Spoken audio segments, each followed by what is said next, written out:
Hi guys, it's Jess from Honest Fiction, and welcome back to my channel. In today's video, I am going to be sharing my favorite Gothic fantasy romance books.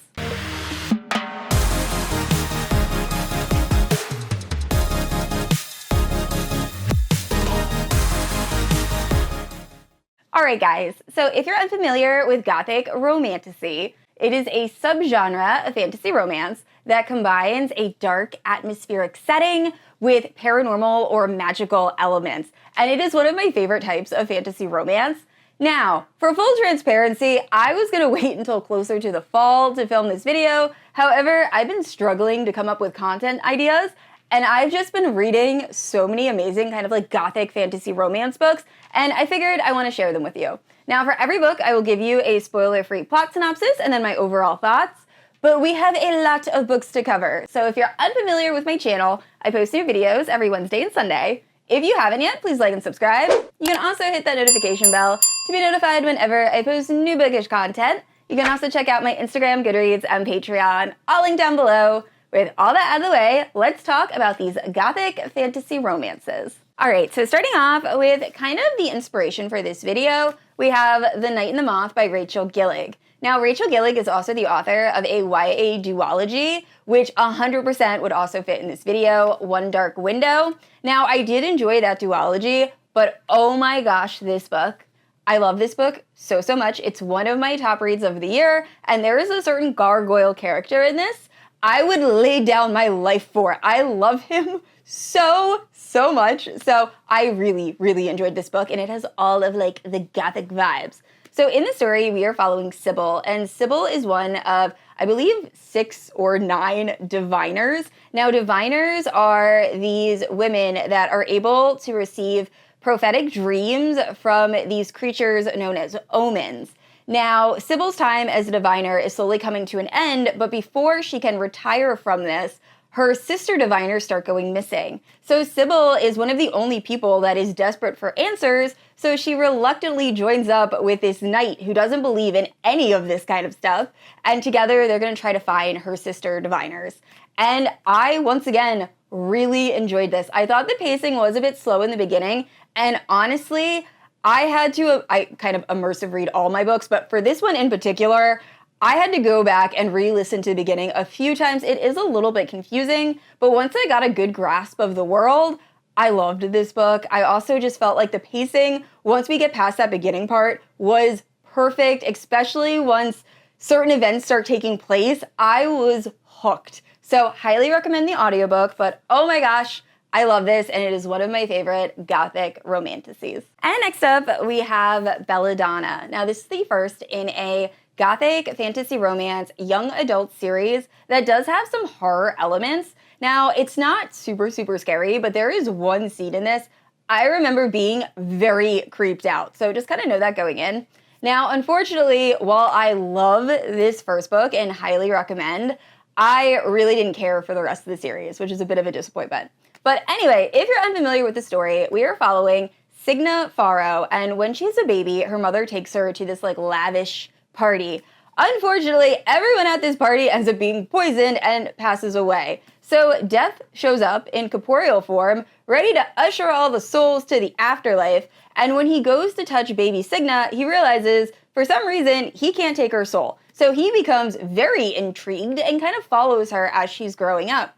Now, Signa ends up getting passed from relative to relative, but all of these relatives end up dying kind of mysteriously, so the entire town is very afraid of Signa. So she is eventually sent off to her last remaining relatives, the Hawthorns, and right when she gets there, weird things start occurring, and now she is going to try to solve the mystery of what happened to the, like, madam of this house who has recently passed away, and it really goes from there. I loved this first book. The issue I have is the second book introduces a new POV for a character I really didn't care for, and it really slowed down the pacing of the overall series. But this first book, so good. Alright, so next up we have Fairydale by Veronica Lancet. This is the epitome of Gothic fantasy romance. It also has kind of a historical fiction / horror / really angsty romance feel to it. It is unlike any book I've ever read. I did kind of elaborate more in my July wrap-up, but just know this book is unbelievably unique, but it is also very long and parts are a bit of a slog to get through. However, I do recommend reading this book at least once. I did give it 4 stars. I will never pick it up again, but I am happy I read it. Now, knowing that, I will give you kind of an idea of the plot, but just know you will have no idea what is happening through 90% of this book, and that is okay. The author wants you to be very, very confused.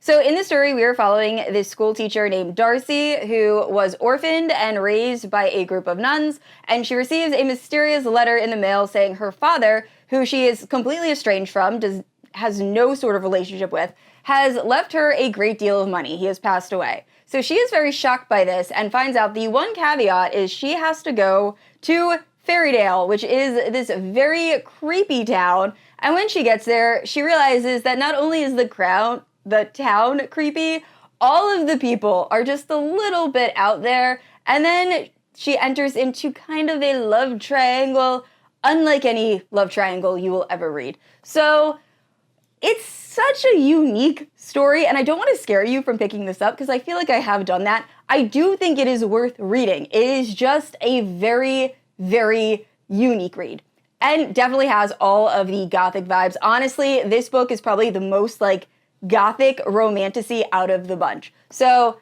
I do recommend picking this up. If you read this on my recommendation, please let me know what you think of it.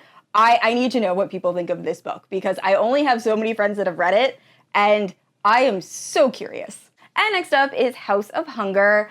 This book creeps me out. I feel like I've talked about this book pretty much every fall since I've read it. It's always in a fall rec video, just because it has 2 things that I absolutely hate. So I can't stand the sight of blood. I've actually been to a hypnotist for both blood and anything involving teeth.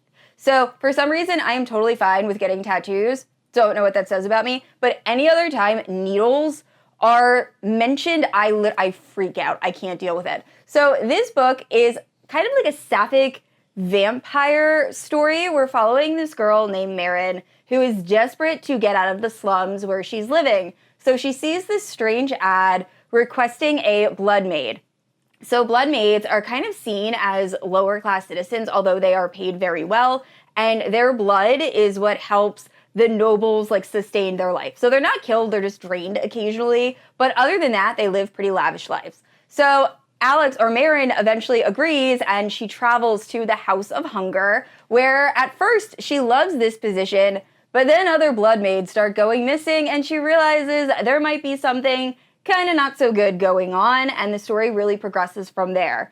Once again, there is a scene involving teeth being taken out that, oh gosh, I hate it. I hate it so, so much. And also, once again, lots of needles because they are blood maids. So there's lots of descriptions of needles and arms and things like that. So just know that going in, if you are sensitive to those things like me, maybe don't pick it up, but it was a really, really good read. I'm very excited to read more from this author. And next up is another favorite read of the year. We have Anathema by Keri. Now, most of Keri books are Gothic Romantasy, and I think I've given all of them either 4.5 or 5 stars. I absolutely love her writing. It is so, so creepy and immersive, and she writes horror and Gothic like no other. I love her writing. Now, this story in particular I think is actually my favorite by Keri. We are following Maeve, and she is desperate for answers. She lives in this very patriarchal society where she was found when she was a baby. So she ends up having to cross the Witch Knell, which is this very scary forest that no one has ever survived crossing. And she is able to cross it, but when she gets through it, she finds herself in this very dark and dangerous realm that is ruled over by an assassin known as the Scorpion. So he soon realizes that Mavis's blood could be used to unlock a curse that he has been kept under, and it's kind of their romance. But once again, the Gothic vibes in this are perfection. Now, I will say, I was positive this was a standalone when I picked it up. She does have a decent amount of standalone fantasy romances. However, this is part of a series, so it is being re-released as Trad Pub, which is very exciting, And also, I'm pretty sure the second book is still going to hold its original release date. I get super excited when some of my favorite indie authors are picked up by trad publishers, but it is a bit disappointing when then the sequel gets delayed by months and even sometimes a year. So I do love that as of now, the release date is holding for the second book. But either way, I'm definitely going to do a reread of this before that book releases. And if you are looking for a very unique Gothic fantasy romance that is super eerie and just so, so good, highly recommend. And of course, I had to include The Scattered Bones. This is one of the best standalones I've ever read. It's one of my top reads of the year. And honestly, this book is very short. I read it in one sitting. But once I finished it, I felt like I read an entire series in the best way. There is so much packed into this story and the longing, and it's so, so well done. I am so excited to read more books from this author. It's an amazing read, but it's also a read I probably won't pick up again for a very long time. There are some very depressing things that happen throughout this book, and just kind of the tone of this book is very dark. It is Gothic Romantasy, also definitely check trigger warnings. But in this story, we are following this woman whose the love of her life has been killed and his body parts have been scattered across the realm. So she ends up meeting this mysterious stranger that tells her if she is able to put her love's body back together, essentially, then he will restore his life. So she agrees. Now the issue is not only have his body parts been scattered around the realm, they also are guarded by these vengeful gods. So our main character has to locate these body parts, kind of defeat these different trials, and while all this is going on, we're following another timeline of her falling in love with this guy, and it is a forbidden romance, and it's just so beautiful to watch these two people slowly fall in love, and you're also watching her do everything to defend that love in the present day, and I love this book. So please do yourself a favor if you have not read this yet. It is amazing. And next up is Gothikana. Now this is perfect if you are looking for a Gothic fantasy romance that also has that forbidden student-teacher vibe to it. I love this by RuNyx. I did recently read Enigma by RuNyx that I had very high hopes for. Did not love that nearly as much as this book. So in this story, we're following Corvinia, who ends up receiving a surprise acceptance letter from this isolated university of Veronmore, I believe. I could be mistaken. But anyway, she sees it as a fresh start. So when she arrives at this university, she finds out that it's actually in the middle of nowhere and it's just this really creepy Gothic castle, but she's willing to make the best of it. Then she discovers that students tend to go missing every 5 years or so and starts to have a bit of a romance with her professor, who is also super mysterious and very, very scary and appears to know more about the secrets of this castle than he's willing to admit. And it's their romance. I loved everything about this. I love taboo and forbidden romance. So this was perfect for me, but I just absolutely love this. So highly recommend. It is my favorite book by RuNyx. And next up, we have Nocticadia, which is actually very similar in plot to Gothikana. So in this story, we are following Lilia, who ends up receiving an invitation to attend Dracadia University. And she is desperate to attend this university because she is trying to uncover the secrets to the illness that ended up claiming her mother's life. So when she gets to Dracadia University, she realizes it is also a really creepy, isolated, haunted university, and she ends up crossing paths with this brooding professor known as Dr. Death. And they both are harboring some serious secrets, and it's their romance. This one really creeped me out with the imagery. There are some things, the way they are written, just know this kind of involves parasites, and they are written in a certain way that just will really skeeve you out. But if you're looking for that, this is a great book. This is another book that while I really enjoyed it, I don't know if I'm gonna read it again anytime soon. Just the imagery was really gross. But overall, I did love this story. This also has a bit of that forbidden type romance, which is one of my favorites. So highly recommend if you're looking for a forbidden student teacher Gothic Romantasy. And last up, we have Phantasma and Enchantra. They are the first 2 books in the Wicked Games series by Kaylie Smith.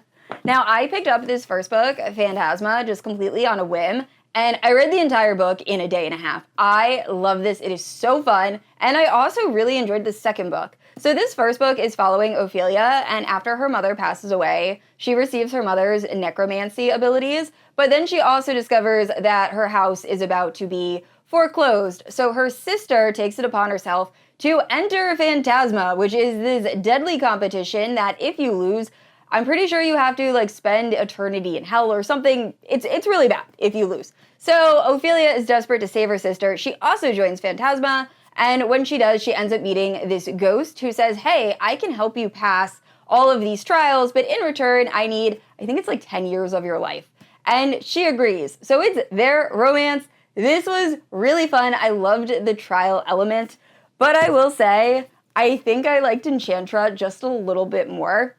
So Enchantra is following the younger sister who's a little bit more impulsive. And if you've seen the movie Ready or Not, that's essentially this book. So we're following our main character as she also has to enter a deadly competition, but instead of trials she has to pass, it's like super duper hide and seek. So if you're found, you also have to spend eternity in hell, which is really bad. Or something along those lines. I think you can be found up until like the last round, and then the stakes get higher. But overall, I loved the romance in this, and like the characters in this I just found very, very funny. Like, I love the humor. But both books are such a fun time, but still have that like gothic and immersive feel to them.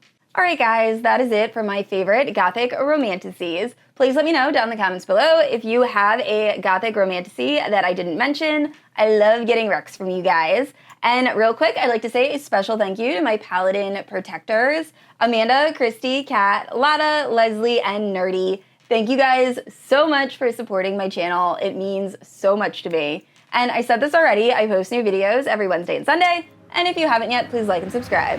I will see you all next week. Bye.